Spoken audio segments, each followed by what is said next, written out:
छोटी सी मैं और प्यारी ये दुनिया, मस्ती करें हम और हमारी ये दुनिया, मिलजुल के हमने इसको संवारा। आओ करें हम इसका नजारा, आओ करें हम इसका नजारा।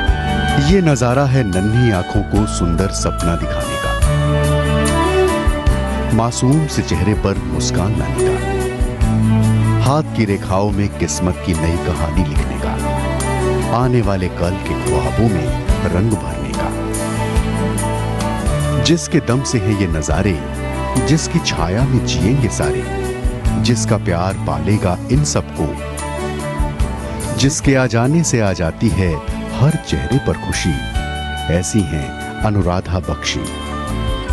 एक डिसेबल बच्चा, अपाहिज बच्चा या बुद्धि से मतलब कमज़ोर बच्चा की स्थिति वैसे कोई चाहे अमीर घर हो चाहे गरीब घर हो कभी अच्छी नहीं होती है, क्योंकि एक सामाजिक रिजेक्शन होता है, पेरेंट्स का भी रिजेक्शन होता है। तो खास करके जब आप छोटी सी झुग्गी में रहते हैं और 4-5 भाई बहन हैं और माँ बाप की बड़ी दिक्कत की ज़िंदगी है, तो इन बच्चों की तरफ देखा ही नहीं जाता है। तो बचपन क्या इनकी ज़िंदगी नहीं होती। तो सबसे पहले हमने सोचा कि इनको सबसे पहले एक ऐसी जगह दी जाए जहाँ पर ये आके 6 घंटे के लिए 8 घंटे के लिए बच्चे हो पाए, एक हंस सकें, खेल सकें, इनके फ्रेंड्स हो सकें, सब कुछ हो सके। विदेश में पैदा हुई अनुराधा को देश और समाज के लिए कुछ करने की तमन्ना इन्हें भारत ले आई। इनकी ये तमन्ना पूरी हुई इत्तेफाकन मनु की मुलाकात से। मनु डिफरेंटली एबल है, बेबसी उसे विरासत में मिली, रेड लाइट इसका घर बन गया, उसका ख्याल रखने वाला कोई न था। इस इत्तेफाक ने अनुराधा को झकझोर कर रख दिया, क्योंकि उस वक्त मनु की हालत काफी खराब थी। मनु को देखा सड़क पर, आधे कपड़े, बाल लंबे, मतलब लोग उसको पत्थर मारते थे, उसको अजीब तरीके मतलब एक जैसे जानवर को खाना देते हैं वैसे खाना फेंकते थे।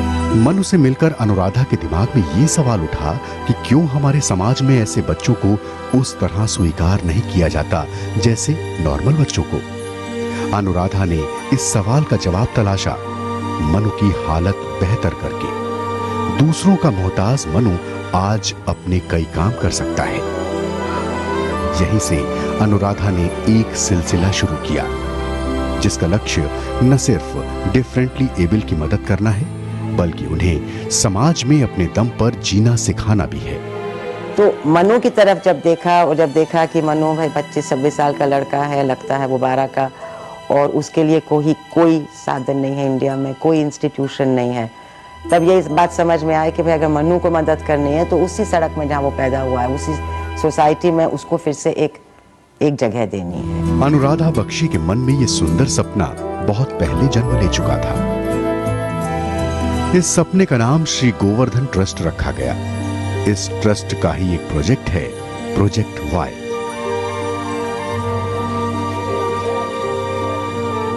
इस प्रोजेक्ट का मकसद है गरीब और डिफरेंटली एबल बच्चों को पढ़ाना, महिलाओं और युवाओं को आत्मनिर्भर बनाना। प्रोजेक्ट वाई के 7 सेंटर दिल्ली में चल रहे हैं। आज इनसे तकरीबन 600 से ज्यादा जिंदगियां जुड़ी हैं।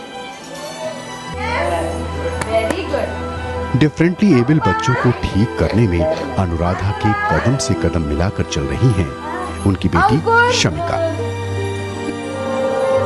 छोटी सी उम्र में ही शमिका को अपनी मां से दूसरों के लिए कुछ कर गुजरने की प्रेरणा मिली, जिसके चलते उन्होंने डिफरेंटली एबल बच्चों का जीवन संवारने का फैसला किया। आज शमिका इन बच्चों की खुशी में ही अपनी खुशी महसूस करती है।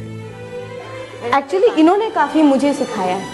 मैंने इनको जितना नहीं सिखाया जितना इन्होंने सिखाया था। कि लोग कभी कभी सोचते हैं कि लाइफ इज़ लाइक हमारी ज़िंदगी दुखी ज़िंदगी है, इन लोगों को देख के ऑल दैट गोज अवे।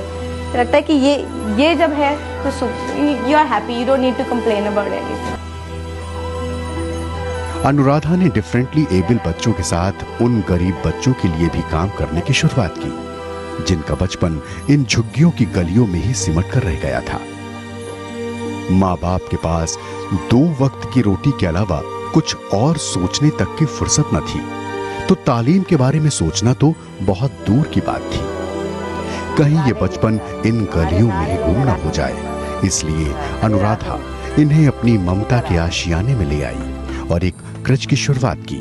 ज़्यादातर ये बच्चों के पेरेंट्स जो हैं काफ़ी कैसे बोलें, काफ़ी गरीब हैं, डेली वेजर है या छोटे से मतलब छोटा मोटा काम करते हैं, और ज़्यादातर के परिवार में भाई बहन भी बहुत हैं, तो मतलब ज़्यादातर माइग्रेंट लेबर के बच्चे, और बच्चे हैं थोड़े से जो आसपास के आते हैं, मतलब क्योंकि उन्होंने हमारे बारे में सुना है, मगर ज़्यादातर हमारा ट्रांसपोर्ट जाता है, बच्चों को लाता है, ज़्यादातर they are from very deprived homes. अब यहाँ पर आते हैं, थोड़ा सा खेलते हैं, थोड़ा कुछ सीखते हैं, फिर तो एक साल यहाँ पर रह के फिर हमारी प्रेप क्लास है जिसमें हम थोड़ा सा इनको बेसिक प्री स्कूल के स्किल सिखाएंगे, और फिर हम पेरेंट्स को कन्विंस करके फिर इनको सरकारी स्कूल में क्लास 1 में ज़रूर भर्ती करवाएंगे। ये भी हमारा मकसद होता है कि बच्चों को मेन स्ट्रीम कराएं।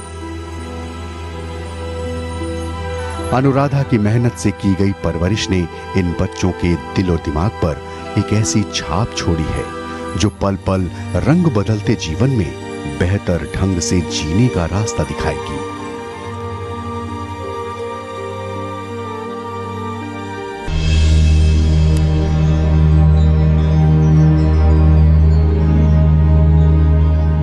अनुराधा ने गिरिनगर के लोगों के जीवन को सुधारा। इतना ही नहीं, वो पूरे समाज को सुधारना चाहती हैं। इसी की एक कड़ी है उर्मिला। कुछ साल पहले उर्मिला की जिंदगी इतनी उलझी सी थी जिसे सुलझा पाना उसके खुद के बस में नहीं था।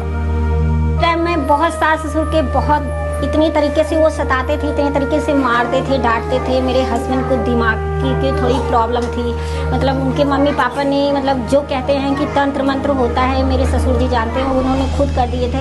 मेरे हस्बैंड पागल हो गए थे। जीने के लिए संघर्ष कर रही उर्मिला को शायद भगवान ने ही अनुराधा के पास पहुंचने का रास्ता दिखाया। सबके जख्मों पर मरहम लगाने वाली अनुराधा ने उसे भी निराश नहीं किया।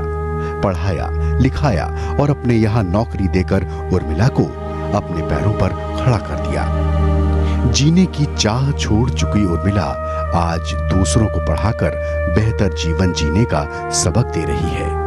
मैंने बहुत कुछ सीखा उनसे, मतलब कि एक कहीं भी जाओ तो ठोकर नहीं खाओ, अपने पैर पे खड़े होके खुद जी सकते हो। मैडम ने मुझे ये सिखाया है।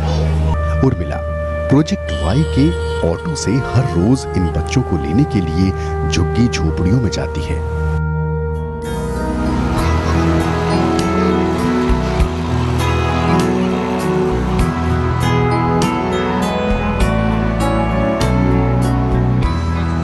वहीं अनुराधा भी इसी ऑटो में सफर करती है। आज वो मदनपुर खादर में कुछ महीने पहले खोले विमेन सेंटर में जा रही है।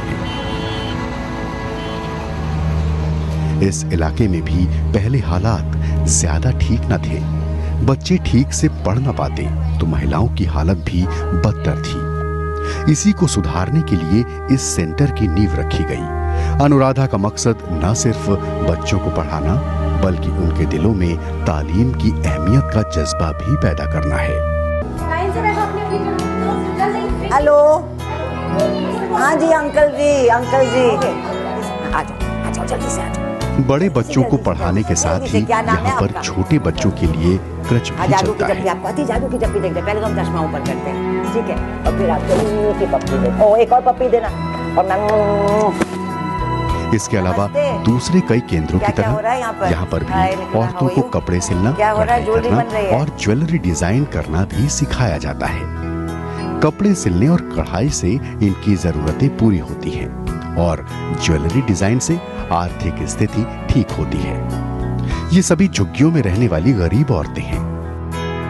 अनुराधा इन औरतों को ये सब सिखाकर मजबूत बनाना चाहती है, क्योंकि एक सशक्त महिला न सिर्फ एक बेहतरीन परिवार बल्कि एक बेहतर समाज की रीढ़ होती है। बच्चों का जो सारा फ्यूचर होता है वो माँ के ऊपर होता है।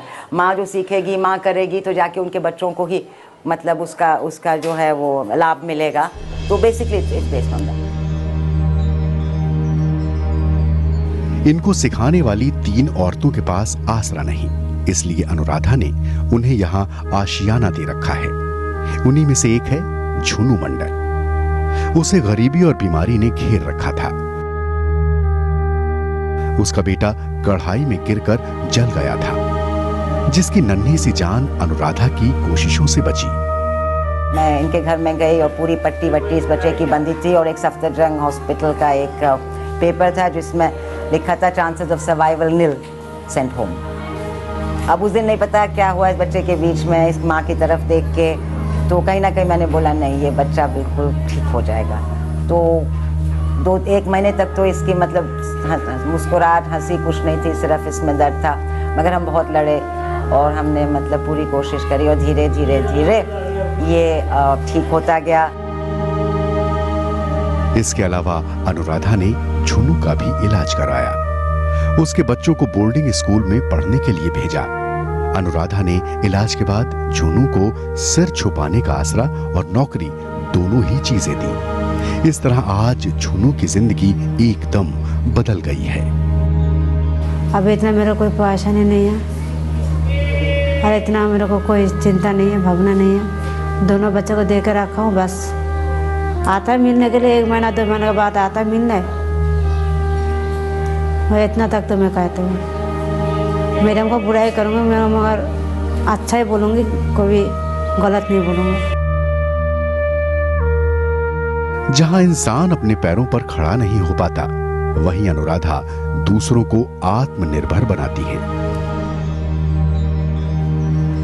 इस कहानी को खुद ब खुद बयां करता है ये कंप्यूटर सेंटर। इसमें वो बच्चे कंप्यूटर की शिक्षा देते हैं जो अनुराधा की कोशिशों से अपना जीवन जीने लायक हुए हैं। आज वो अपनी ही तरह दूसरों को भी अपने पैरों पर खड़ा करने की कोशिश कर रहे हैं। 150-200 बच्चों का लाभ हुआ है इसका और सभी अच्छी आजकल जॉब पर लग चुके हैं। कम से कम 7-8 हज़ार से सैलरी ले रहे हैं जिन्होंने कंप्यूटर एजुकेशन ली है इनसे। इस तरह अनुराधा इन बच्चों को शिक्षा देकर इनका मानसिक विकास तो कर ही रही हैं, इसके साथ ही इन्हें नौकरी देकर इनकी जिंदगी संवार रही हैं। अनुराधा ने जिन लोगों की जिंदगी बनाई उन्हीं में से एक है सीताराम, जो एक झुग्गी झोपड़ी में रहता है। एक ऐसी जगह जहां छत से भी बड़ा परिवार, कूड़े में भविष्य तलाशता बचपन, परेशानियों का बसेरा, गरीब और लाचारी का मंजर, गलियां इतनी तंग कि सूरज की किरणें भी न पहुंच पाएं। इन मुश्किल हालातों ने वक्त से पहले ही इन बच्चों को जीने की कला सिखा दी। गाड़ी बना रहा हूँ पानी उठाने के लिए। पानी उठाने के लिए गाड़ी बना रहे हो? अभी कहाँ से लाना पड़ता है पानी, कैसे लाते हो? इस पर रख के वहाँ से नीचे से पानी उठा के लाना। इन्हीं परेशानियों से जूझते सीताराम को एक दिन पता चला कि उसके बेटे राजू के दिल में सुराग है। इस खबर ने उसे हिलाकर रख दिया। हालात ऐसे न थे कि उसका इलाज हो सके, पास में इतने पैसे न थे कि वो ऑपरेशन करवा सके। सीताराम ने घर के चिराग को बचाने के लिए कहां-कहां फरियाद नहीं की। तो एक गरीब आदमी को कौन देगा 50,000? जब एक देश के राजा, एक मंत्री भी नहीं साथ दिया तो ये दुख के लिए हम किसको बोलेंगे?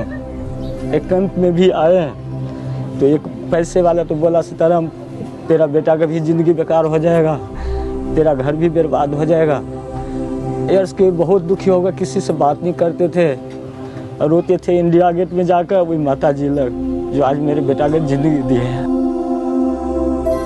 उस वक्त जब कोई सीताराम की फरियाद सुनने को तैयार ना था, ऐसे में उसके आंसू पोंछने की जिम्मेदारी अनुराधा ने ली। अनुराधा ने राजू के दिल का ऑपरेशन करवाया। राजू उन 15 लोगों में से एक है अनुराधा ने जिनकी ओपन हार्ट सर्जरी करवाई है। खून भी देने वाला मेरे बेटे के लिए कोई नहीं, गांव वाले भी लोग गच भी लिया नहीं दिया। तो ये तो माँ की दवा था जो हमारे बेटा के लिए सारे कुछ जो है आज खुशी देख रहा हूँ और मैं खुशी रहता हूँ, 24 घंटा खुशी रहता हूँ। इस तरह अनुराधा ने न जाने कितने लोगों को जीने की आस दी, हर तरफ से नाउम्मीद हो चुके इंसानों को सांस दी। जरूरतमंदों के लिए आज अनुराधा तन मन से लगी हुई है। अनुराधा दुनिया के सभी लोगों के बीच से भेदभाव खत्म करना चाहती हैं। इसके लिए वो शिक्षा को सबसे बड़ा हथियार मानती हैं। सबसे बड़ा मेरा सपना जो है वो ये है कि कहीं ना कहीं हम लोग हर हिंदुस्तानी शिक्षा को एक दूसरी नज़र से देखें। शिक्षा जो होती है वो सबको बराबर लाने के लिए होती है, शिक्षा लोगों को अलग करने के लिए नहीं होती। पिछले 8 सालों से अनुराधा तकरीबन 600 से ज्यादा गरीब बच्चों को पढ़ा लिखाकर अच्छी परवरिश दे रही हैं